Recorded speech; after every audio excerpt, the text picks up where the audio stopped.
The awful news that all but 2 penguin chicks have starved to death out of a colony of almost 40,000 birds is a grim illustration of the enormous pressure Antarctic wildlife is under.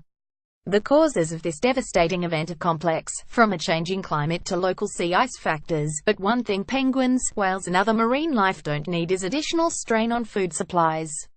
Over the next year we have the opportunity to create an Antarctic ocean sanctuary, the largest protected area on Earth, which would put the waters off limits to the industrial fishing vessels currently sucking up the tiny shrimp-like krill, on which all Antarctic life relies. In 1990, the Voyager 1 space probe looked back at Earth from 6 billion kilometers away and took a historic selfie of our solar system. What it saw, according to renowned astrophysicist Carl Sagan, was a pale blue dot. "Our planet is a blue planet," echoed David Attenborough in his opening words to the BBC's landmark Blue Planet series. With over 70% of our world covered by water, this is no exaggeration. Our oceans can be seen from across the solar system. The majority of this water falls outside of national borders. In fact, almost half of our planet is a marine natural wonder outside the boundaries of flags, languages and national divisions. These vast areas cover 230 million square kilometers, and they belong to us all. To give a sense of scale, that's the size of every single continent combined, with another Asia, Europe and Africa thrown in for good measure. The size of our oceans may seem overwhelming. Our collective responsibility to protect them, however, should not. It wasn't long ago that the oceans were thought to be too vast to be irrevocably impacted by human actions, but the effects of overfishing, oil drilling, deep-sea mining, pollution and climate change have shown that humans are more than up to the task of imperiling the sea and the animals that live there. All of us who live on this planet are the guardians of these environments, not only to protect the wildlife that lives in them, but because the health of our oceans sustains our planet and the livelihoods of billions of people. Protecting our shared home. Here's the good news. The tide of history is turning. We on the blue planet are finally looking seriously at protecting the blue bits. Just a few months ago, in a stuffy room far from the sea, governments from around the world agreed to start a process to protect them in ocean treaty. This ocean treaty won't be agreed until at least 2020, but in the meantime momentum is already building towards serious and binding ocean protection. Just last year a huge 1.5 million square km area was protected in the Ross Sea in the Antarctic. In a turbulent political climate, it was a momentous demonstration of how international cooperation to protect our shared home can and does work.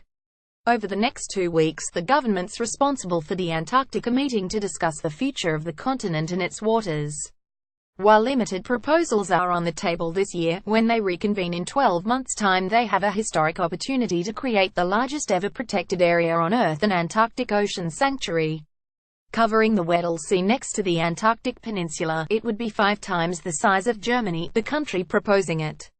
The Antarctic is home to a great diversity of life, huge colonies of emperor and Adelie penguins, the incredible colossal squid with eyes the size of basketballs that allow it to see in the depths, and the largest animal on the planet, the blue whale, which has veins large enough for a person to swim down. The creeping expansion of industrial fishing is targeting the one species on which practically every animal in the Antarctic relies: krill. These tiny shrimp-like creatures are crucial for the survival of penguins, whales, seals and other wildlife. With a changing climate already placing wildlife populations in the Antarctic under pressure, an expanding krill industry is bad news for the health of the Antarctic Ocean. Even worse, the krill industry and the governments that back it are blocking attempts at environmental protection in the Antarctic. Ocean sanctuaries provide relief for wildlife and ecosystems to recover, but it's not just about protecting majestic blue whales and penguin colonies. The benefits are global. Recovering fish populations spread around the globe, and only now are scientists beginning to fully understand the role that healthy oceans play in soaking up carbon dioxide and helping us to avoid the worst effects of climate change. Sanctuaries encourage vital biodiversity, provide food security for the billions of people that rely on our oceans, and are essential to tackling climate change. Our fate and the fate of our oceans are intimately connected. Creating the world's largest ever protected area, in the Antarctic Ocean, would be a signal that corporate lobbying and national interests are no match for a unified global call for our political leaders to protect what belongs to us all. The movement to protect over half our planet begins now, and it begins in the Antarctic. Guardian News Media Ltd. John Soven is director of Greenpeace.